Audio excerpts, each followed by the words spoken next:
आजची सकाळ माझी रानातूनच झाली. सकाळी उठल्यावर समजले की टाकीत पाणीच नाही. त्यामुळे लगेच उठून विहिरीवर गेले आणि मोटर चालू केली. तर आता तुम्ही म्हणता, घरची टाकी भरायला तू विहिरीवर का गेली? पण आता काय करणार, घरची लाईटच नसल्यामुळं मला विहिरीत जायला लागलं आणि लागलीच मग मकाला पण पाणी सोडून दिलं.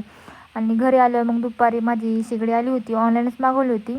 कारण की ऑफलाईन तर खूपच महाग जात होती. मग म्हटलं चला आता ऑनलाईनच घ्यावं. त्याच्यानंतर मग संध्याकाळी स्वामीला मी शेजारच्या आजी आणि बाबाकडे घेऊन जात असते. आणि तिथं त्याला खेळायला खूपच आवडतं आणि तिथं तो खूप चालतो वगैरे आणि त्याला आवडतं पण तिथं. आणि त्या आजीन बाबांना पण त्याच्यासोबत खेळायला आवडतं आणि त्यांचा मोत्या पण त्याच्यासोबत खूप खेळत असतो. त्याला पण लय मज्जा येते तिथं खेळायला. त्याच्यानंतर मग संध्याकाळी स्वामीला खाऊन पिऊन झोपवलं आणि मग मी लागले माझ्या स्वयंपाकाला.